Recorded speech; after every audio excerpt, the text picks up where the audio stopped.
Hello dear children, I hope you all are perfectly fine and are enjoying very good time with your family and studies as well. Here's your EVS ma'am this side. I hope you all have completed your EVS chapter number 1 and 2 on your EVS notebooks.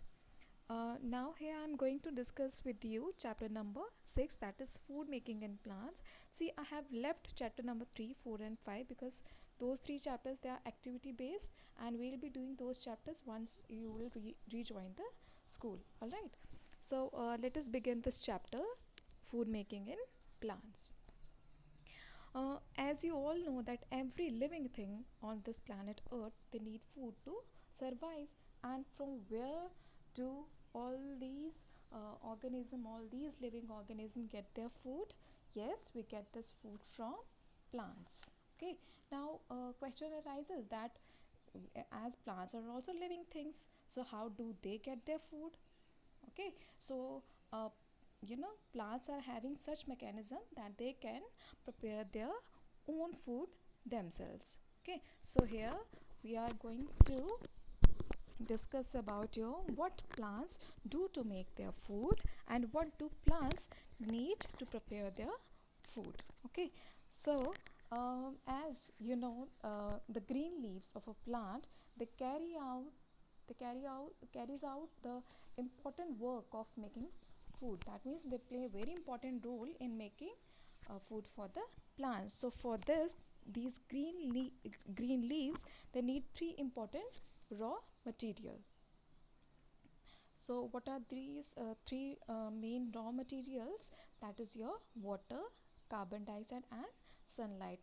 Alright, so isn't it great that plants use all these three material, water, carbon dioxide and sunlight, and prepare their own food? Can you do that? No, we can't do that. Alright, so it's a really great thing that plants can prepare their food by using water, carbon dioxide and sunlight. Okay, now and you can see in this picture the process of photosynthesis, the process of making food by the plants is given. Basically, how does it happen? As you know, the roots take in water and minerals from the soil. Okay, and the stem carries these water and minerals upward to the leaves, and these leaves then absorb atmospheric carbon dioxide through the small pores that are present on the structure of a leaf. Okay, so here you can see in this picture the carbon dioxide is entering inside the leaf. Okay, and water and minerals, they are absorbed by the roots of a plant through soil. And the green coloring material which is present in the leaf is called as chlorophyll. The chlorophyll pigment is of great importance in the process of making food by the plants. It mainly performs two functions.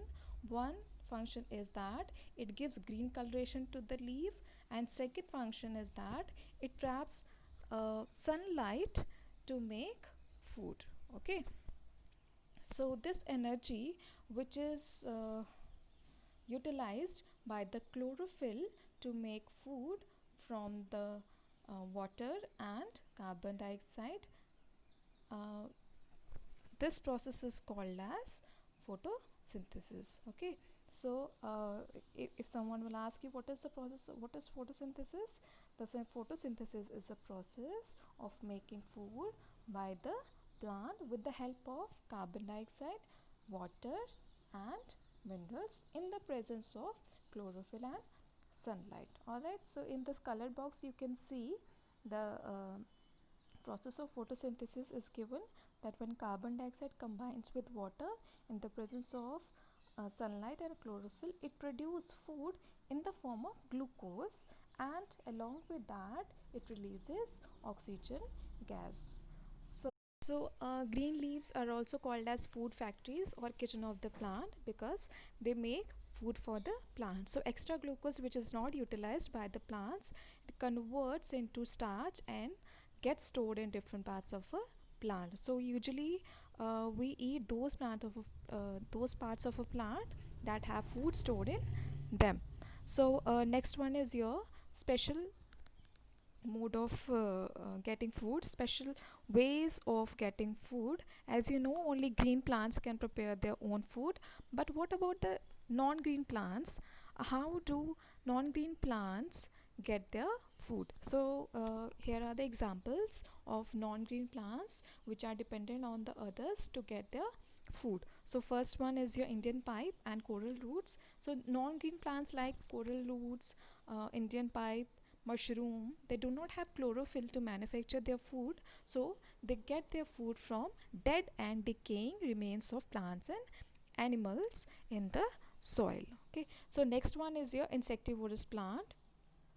See, insectivorous plants are those plants which are dependent on the insects to fulfill their nutrient requirement. So though plants do not normally eat other plants or animals like us, there are some plants which eat animals, especially insects. Okay, so they have special method to trap their food. So such plants are called as insectivorous plants. So some of the examples of insectivorous plants are pitcher plant, Venus flytrap, sundew, bladderwort. Okay, so these are some of the examples, but in your book you have to you have to discuss about we have to discuss about pitcher plant and Venus flytrap. So let us discuss about the examples of insectivorous plants. So first example is your pitcher plant. So what actually happens in pitcher plant? In a pitcher plant, the leaf is modified to form a pitcher-like structure. Pitcher-like structure means tubular-like structure. So when any insect sits on the pitcher, the lid is closed and the insect is trapped in the pitcher. So it is then digested by some digestive juices secreted from the plants, released from the plants. Alright, so the picture of this pitcher plant you can see on your EVS books. I hope you have downloaded your EVS ebook of your EVS subject that I have sent you just few days back, hopefully. So the next example of insectivorous plant is your Venus flytrap.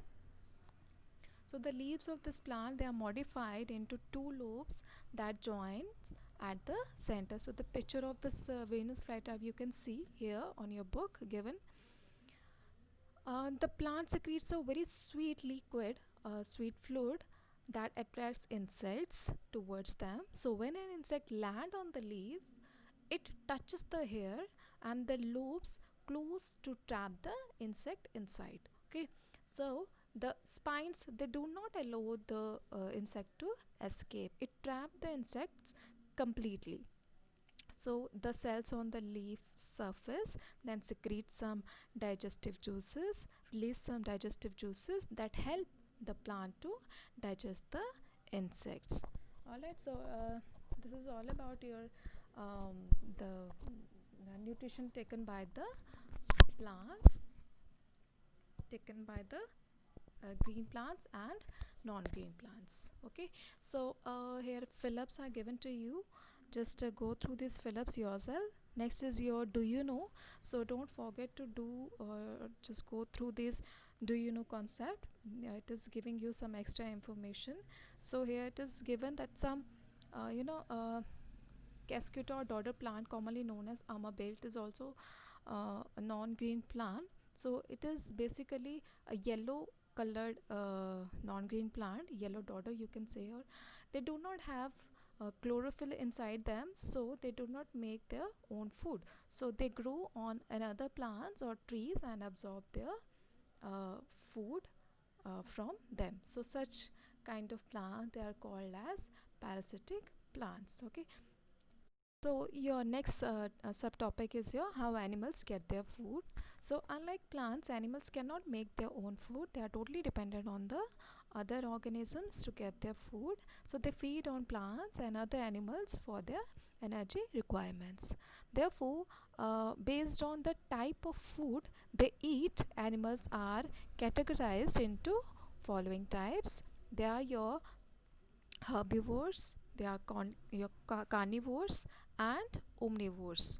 Alright, so we have to discuss all these three types of organism one by one. So firstly, let us talk about your herbivores. So the animals that eat only plants or plant products such as grasses, leaves and grains, they are called as herbivores or herbivorous animals. So for example, cow, deer, goats, rabbit, they are the examples of herbivorous animals. Alright, so next is your carnivores. So carnivores are those animals that eat flesh. They are your lions, tigers, leopards, frogs and wolves. There are so many other examples you can quote. Next is your omnivores. So, and omnivores, they are the animals that eat both plant and animal products. Okay, so the examples of omnivorous animals are your dog, sparrow and humans as well, cockroach also, crow, bear. There are so many examples you can quote. Okay, so next is your do you know. So just go through this do you know, don't forget to read this do you know. It is a very it is for your extra information. So your next subtopic is your food chain. So as you know that living beings, they are dependent on each other for their survival. For example, a goat eats grass and a human being eat goat meat. So a deer eats plant and a lion eats a deer. So the sequence of eating and being eaten uh, is known as food chain. Okay, so the sequence of eating and being eaten in a chain is called as food chain. So you can also define food chain as the process of transfer of energy in the form of food through a series of organisms is called as food chain.